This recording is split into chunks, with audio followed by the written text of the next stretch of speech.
Hello बच्चों, welcome to गणित अंक। कैसे आप सब लोग?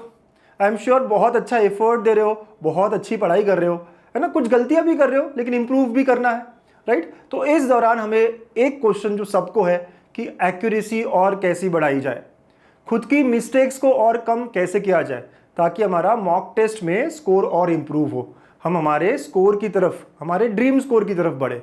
तो चलो बात करते कि एक्यूरेसी को कैसे इम्प्रूव किया जाता है। तो बच्चा, इस प्रोसेस में सबसे पहली चीज होती है अपनी गलतियों को पहचानना। एनालाइज करो पेपर को और पता करो मिस्टेक्स किस तरह की है।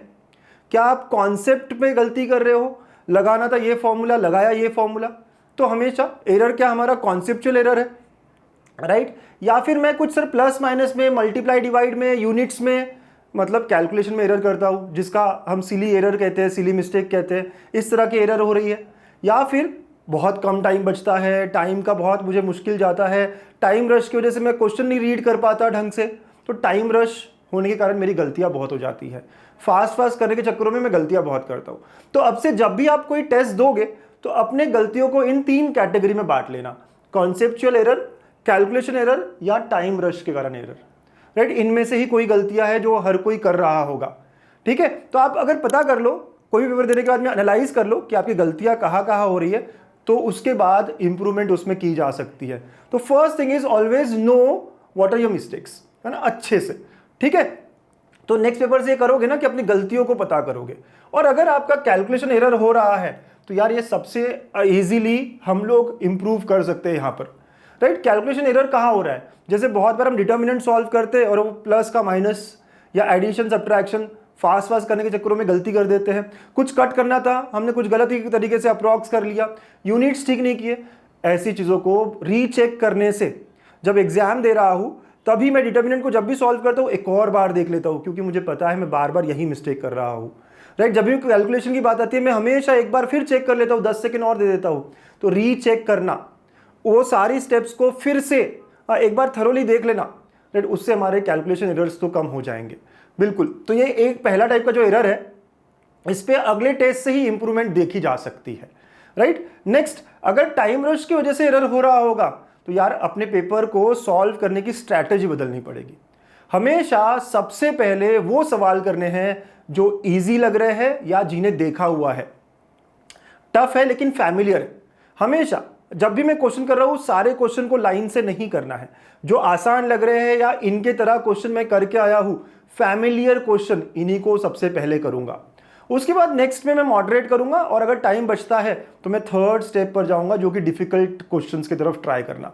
लेकिन ऐसा नहीं होना चाहिए कि यार 50वें नंबर पे, 45 नंबर पे, 49 नंबर पे इजी क्वेश्चन था या देखा हुआ क्वेश्चन था लेकिन मैं वहां तक पहुंच ही नहीं पाया, राइट। तो आपको सबसे पहली चीज यही करनी होगी कि आप अपने पेपर को सॉल्व करने की स्ट्रैटेजी पर काम करें, ओके। और ये करने के बाद टाइम रश वाली काम कम हो जाएंगे। आपने अगर इजी क्वेश्चंस कर लिए तो जो भी मॉडरेट या डिफिकल्ट क्वेश्चन है वहां आप रश कम करते हो, आपको ये नहीं लगेगा कि अरे मेरा इजी क्वेश्चन छूटेगा या नहीं छूटेगा। सो टाइम रश वाली बात में आपको बस अपनी स्ट्रैटेजी को थोड़ा सा, अगले पेपर में जाओगे पेपर से पहले खुद ही बोलना मैं आसान क्वेश्चंस पहले करूंगा, मैं फैमिलियर क्वेश्चंस पहले करूंगा, उसके बाद में बाकी क्वेश्चंस करूंगा। और मानो मेरी बात, 25 से 30 क्वेश्चंस आपके पहली बार में हो जाएंगे, बिल्कुल हो जाएंगे। एंड नंबर 3, अगर कॉन्सेप्ट एरर हो रहा है तो पता करो वो कॉन्सेप्ट कौन सा है जो मिसिंग है, कौन सा वो चैप्टर है बार बार उसके फॉर्मूले आप गलत लगा रहे हो।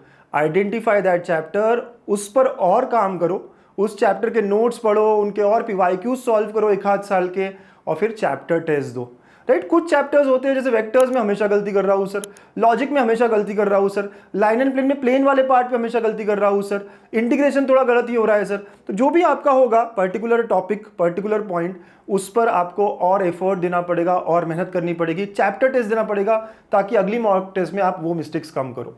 तो ये 3 तरह के एरर्स है और तीनों तरह के एरर्स पे आप अच्छे से काम करके इंप्रूव किया जा सकता है ना। ये जो मैं कह रहा हूँ बस अप्लाई करना सीखो।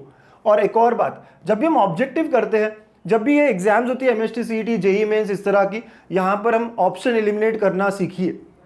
4 ऑप्शन में से बहुत बार 2 ऑप्शन कट होते हैं, सब नेली, मैं कितनी बार कहता हूँ, ताकि आपके जो चांसेस है राइट होने के वो और बढ़ जाते हैं। तो हमेशा जब भी हम ट्राई करते हैं, अगर हमसे क्वेश्चन सॉल्व नहीं हो रहा तो देखो यार कौन से 2 ऑप्शन है जो बहुत सिमिलर लग रहे हैं, जो अलग लग रहे हैं, कौन से कट हो सकते हैं, थोड़ा लॉजिक लगाने की कोशिश करो। इससे हमारे chances of getting correct becomes higher, है ना, इंक्रीज हो जाएगी हमारी एक्यूरेसी। समझ रहे हो बेटा? एंड लास्टली ये बहुत इंपॉर्टेंट है, अब सिर्फ और सिर्फ आखिरी 18-19 दिन बचे हैं, बहुत कम टाइम बचा है। हर वीक में 2 मॉक टेस्ट देनी है यहाँ से आपको। जितना मॉक टेस्ट दोगे उतनी गलतियां करोगे, एनालाइज करके ये सारी मेथड्स को अप्लाई कर पाओगे, राइट? जो मैंने अभी तक कहा वो अप्लाई करने के लिए पहले मॉक टेस्ट देना पड़ेगा ना, तो आपको ज़्यादा मॉक टेस्ट देनी है। अब हफ्ते में 1 नहीं, हफ्ते में 2 मॉक टेस्ट हर किसी को देनी है। मॉक टेस्ट देना है, एनालाइज करना है, कौन सी गलती है आइडेंटिफाई करना है, कैलकुलेशन है, ये वाला है, कंसेप्चुअल है, टाइम रश है, और उसको क्या इंप्रूव करने के लिए करना है मैंने अभी बताया, वो अप्लाई करना है। गलती करो इंप्रूव करो, गलती करो इंप्रूव करो, स्कोर्स इंप्रूव अपने आप हो जाएंगे। आप अभी एनालाइज और इंप्रूवमेंट पर ध्यान दो, ठीक है बच्चों? तो ऐसा अगर आप करोगे तो I am very very sure कि आपका स्कोर बहुत अच्छा इंप्रूव होगा और 7-8 टेस्ट के बाद एक अच्छा स्कोर जो आपको चाहिए है, जो मिलना चाहिए, वो मिल जाएगा। एंड बात करते हैं अल्फा 4.0 की, जो हमारी टेस्ट सीरीज है। अभी 30 मार्च को जो टेस्ट हुआ है ना, कल परसों में जो टेस्ट हुआ लाइव, उसके रिजल्ट्स देख लेते हैं। फुल टेस्ट था तो उसके रिजल्ट्स ऐसे है, वैसे तो बहुत कम बच्चों ने अटेम्प्ट किया है ना, यस। तो रिजल्ट ऐसे कि 80 के ऊपर पेपर 1 में सिर्फ 4 बच्चे थे जिन्होंने 80 से ऊपर स्कोर किया फिजिक्स केमिस्ट्री मिलाकर, और 23 बच्चे जिन्होंने मैथ्स में 80 प्लस स्कोर किया है। 70 से ऊपर आप देखोगे तो 16 बच्चे हैं, 58 बच्चे हैं। 60 से ऊपर अगेन आप देख सकते हो काउंट, और 40 से नीचे काफ़ी बच्चे हैं, राइट? हाईएस्ट स्कोर 90s में है। तो ये जो एनालिसिस था इस टेस्ट का बताता है कि अभी भी बहुत सारे बच्चों को बहुत कुछ इंप्रूव करना है, राइट? बिल्कुल सर, है ना? और नेक्स्ट टेस्ट कब है? तो अगला टेस्ट इस बार थर्सडे को है। अब से वीकली 2 टेस्ट होने वाले हैं, राइट? और आगे फ्रीक्वेंसी बढ़ने वाली है। तो इस बार जो लाइव टेस्ट अगली है वो थर्सडे को है ना? थर्सडे को 3 अप्रैल फुल टेस्ट है, और हमारा सैटरडे को पार्ट टेस्ट जो होता है ये सिलेबस पर है, राइट? तो ये सिलेबस पर पार्ट टेस्ट होगा और संडे को फिर फुल टेस्ट होगी, राइट? तो इस वीक 2 फुल टेस्ट है। तैयार हो जाइए, गलतियां भरपूर करिए, लेकिन इंप्रूव भी करना है, राइट? यही होता है मेरे बच्चों, यही तरीका है। रिवीजन का भी यही तरीका है, टेस्ट देना, गलतियां करना, इंप्रूव करना। इससे हमारे सारे टॉपिक्स रिवाइज भी होते हैं, ठीक है? तो सबको पता है अल्फा 4.0 बहुत बढ़िया है, बहुत ही मस्त है। अच्छा, कई सारे बच्चे एक बात कह रहे हैं, सर इस पे ऑफ दो ना, इस पे ऑफ दो ना, मैसेजेस इतने आ रहे हैं, चलो यार इसको और ऑफ कर देते हैं, है ना? चलिए आप ले सकते हो 699 में, अब पीसीएम का पूरा टेस्ट सीरीज और 100 रुपीज ऑफ कर देते हैं। You can use code alpha, right? आप जो है वो अल्फा कोड यूज करिए, ALPHA, ठीक है? ये कोड यूज करिए, आपको और 100 का ऑफ दे देते हैं। 699 में पूरा आप पीसीएम का सारा टेस्ट, अभी तक का चैप्टर, पार्ट टेस्ट सब दे पाओगे, राइट? बेस्ट टेस्ट सीरीज है। अब बहुत सारे बच्चों ने मचाया है, अब आपकी भी बारी है, फटाफट जुड़ जाइए। ओके बेटा? यस सर, ठीक है? और इसके अलावा अगर आप कॉम्बो में, अब बहुत कम टाइम बचा हुआ है, अभी भी मुझे इंप्रूवमेंट बहुत कुछ करना है, राइट एंगल बैच में पीवाईक्यू सॉल्व करने हैं, चलिए इसको भी मैंने काफ़ी डिस्काउंटेड प्राइस में आपके लिए रखा है, ठीक है बच्चा? तो ओटी ओनली एट 1399, इसमें आप टेस्ट सीरीज भी हो जाएगी आपकी, और राइट एंगल बैच पीसीएम पूरा सारे वीडियो सोल्यूशन में पीवाईक्यूज भी मिल जाएंगे, राइट? तो फटाफट आप ले लीजिए, फटाफट आप इसको यूज करिए, है ना? तो ये सब आपके लिए काफ़ी फायदे का रहेगा।